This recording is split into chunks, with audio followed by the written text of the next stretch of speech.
மத்தேயு. முன்னுரை. பரிசுத்த வேதாகமத்தில் முதலாவது பகுதி பழைய ஏற்பாடு என்றும் இரண்டாவது பகுதி புதிய ஏற்பாடு என்றும் அழைக்கப்படுகிறது. புதிய ஏற்பாட்டுக்கு நம்முடைய கர்த்தரும் இரட்சகருமாகிய இயேசு கிறிஸ்துவின் புதிய ஏற்பாடு என்பது முழுமையான பெயராகும்.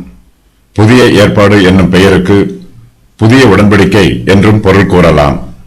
இயேசு கிறிஸ்துவை பற்றி இந்த புஸ்தகத்தின் தலைப்பில் கூறப்படும் போது நம்முடைய கர்த்தரும் இரட்சகருமாகிய என்று கூறப்பட்டிருக்கிறது.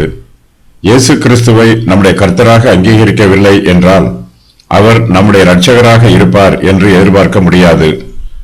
புதிய ஏற்பாட்டில் இயேசு கிறிஸ்துவின் உபதேசங்களும் அவருடைய கிரியைகளும் விரிவாக எழுதப்பட்டுள்ளன. எங்கே மரண சாசனம் உண்டோ அங்கே அந்த சாசனத்தை எழுதினவனுடைய மரணமும் உண்டாக வேண்டும். மரணம் உண்டான பின்பே மரண சாசனம் உறுதிப்படும். எபிரேயர் 9:16-17. புதிய ஏற்பாடு இயேசு கிறிஸ்துவின் மரணத்தின் மூலமாய் உறுதிப்படுத்தப்பட்டிருக்கிறது. வேதாகமத்தின் இரண்டாவது பகுதி புதிய ஏற்பாடு என அழைக்கப்படுகிறது. முதலாவது பகுதிக்கு பழைய ஏற்பாடு என்று பெயர். புதிய ஏற்பாடு இயேசு கிறிஸ்துவின் ஏற்பாடாகும். இதை மற்ற ஆசிரியர்கள் எழுதினாலும் இதை எழுதுமாறு இயேசு கிறிஸ்துவே அவர்களுடைய உள்ளத்தில் ஏவினார். சுவிசேஷம். சுவிசேஷம் என்பதற்கு நற்செய்தி என்று பொருள். பாவிகளாகிய மனுஷரை ரட்சிப்பதற்காக இயேசு கிறிஸ்து இந்த பூமிக்கு வந்தார்.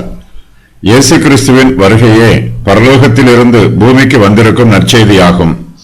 நற்செய்தி என்னும் பெயரை தேவதூதன் அறிவித்தார். இதோ எல்லா ஜனத்துக்கும் மிகுந்த சந்தோஷத்தை உண்டாக்கும் நற்செய்தியை உங்களுக்கு அறிவிக்கிறேன் என்று தேவதூதன் அறிவித்தார். ஏசாயா தீர்க்கதரிசி இயேசு கிறிஸ்துவின் சுவிசேஷத்தை முன் அறிவித்திருக்கிறார். நற்காரியங்களை சுவிசேஷமாய் அறிவிப்பது, சிறுமைப்பட்டவர்களுக்கு சுவிசேஷத்தை அறிவிப்பது ஆகிய வாக்கியங்களில் சுவிசேஷம் என்னும் வார்த்தையை ஏசாயா தீர்க்கதரிசி பயன்படுத்தி இருக்கிறார். புதிய ஏற்பாட்டில் உள்ள 4 புஸ்தகங்களில் இயேசு கிறிஸ்துவின் வாழ்க்கை வரலாறு விரிவாக எழுதப்பட்டுள்ளது.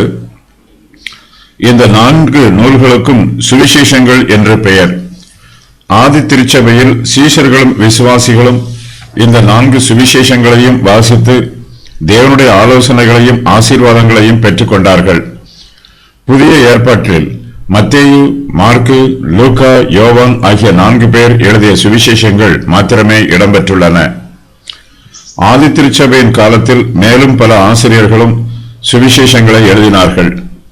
ஆனால் அந்த நூல்களை ஆதி திருச்சபை அங்கீகரிக்கவில்லை. மத்தேயு எழுதின சுவிசேஷத்தின் ஆசிரியரான மத்தேயு பிறப்பினால் ஒரு யூதர், ஆயக்காரராக பணிபுரிந்தவர். தம்முடைய சீஷராக வருமாறு இயேசு கிறிஸ்து இவரை அழைத்தார். இயேசுவின் அழைப்பை ஏற்று இவர் ஆயம் வசூலிப்பதை விட்டுவிட்டு இயேசுவின் சீஷரானார். இயேசு கிறிஸ்து இந்த பூமியில் சஞ்சரித்த காலங்களில் எல்லாம் அவரோடு மத்தேயுவும் மற்ற சீஷர்களும் கூட இருந்தார்கள். இயேசு கிறிஸ்து உயிரோடு எழுந்ததை குறித்து மத்தேயுவும் ஒரு சாட்சியாக ஏற்படுத்தப்பட்டவர். புதிய ஏற்பாட்டின் மற்ற நூல்களைப் போலவே மத்தேயு எழுதின சுவிசேஷம் முதலில் கிரேக்கு பாஷையில் எழுதப்பட்டது. இயேசு கிறிஸ்துவின் காலத்தில் கிரேக்கு பாஷை யூதர்களுக்கு புரியாத வேற்று பாஷை அல்ல. ஆதி திருச்சபை காலத்தில் சபையிலும் அரசாங்கத்திலும் கிரேக்கு பாஷையே பொதுவான பாஷையாக இருந்தது. இக்காலத்தில் ரோம பேரரசில் மட்டுமல்லாமல் மற்றும் பல தேசங்களிலும் கிரேக்கு பாஷை அதிக அளவில் பயன்படுத்தப்பட்டிருந்தது. சுவிசேஷம் உலகம் முழுவதும் பரவுவதற்கு கிரேக்கு பாஷையின் விரிவான பயன்பாடும் ஒரு காரணமாயிற்று. கிபி 37ஆம் ஆண்டில் யூதேயாவில் இந்த சுவிசேஷம் எழுதப்பட்டது. இந்த சுவிசேஷ புஸ்தகத்தின் ஆசிரியர் மத்தேயு. மறுபெயர் லேவி, அல்பேயுவின் குமாரன், யாக்கோபின் சகோதரன், ஆயக்காரன், இயேசுவின் 12 சீஷர்களில் ஒருவன். 15 வருஷங்களாக யூதேயாவிலே பிரசங்கம் பண்ணினான். அதன் பின்பு எத்தியோப்பியாவிற்கும் பிற தேசங்களுக்கும் சென்று இயேசு கிறிஸ்துவின் ஊழியத்தை தொடர்ந்து செய்து வந்தான். இவன் இரத்த சாட்சியாக மரிக்கவில்லை. மைய கருத்து: இயேசு கிறிஸ்து யூதருடைய ராஜா, உலக இரட்சகர். இந்த சுவிசேஷம் விசேஷமாக இஸ்ரவேல் ஜனத்தாருக்கு எழுதப்பட்டது. மத்தேயு எழுதின சுவிசேஷத்தில் காணப்படும் விசேஷித்த காரியங்கள்: குழந்தை பருவம், சாஸ்திரிகளின் வருகை, 2 வயதிற்கு உட்பட்ட ஆண் பிள்ளைகள் கொல்லப்படுதல், எகிப்திற்கு ஓடிப்போதல், எகிப்தில் இருந்து திரும்பி வருதல், 10 உவமைகள், களைகள், மறைந்திருக்கும் பொக்கிஷம், முத்து, வலை, இரக்கமில்லாத ஊழியக்காரன், வேலையாட்கள், 2 குமாரர், கல்யாண விருந்து, 10 கன்னிகைகள், தாளந்துகள். அற்புதங்கள்: மீன்வாயில் வெள்ளிப்பணம், 2 குருடருக்கு பார்வை கிடைத்த அற்புதம்.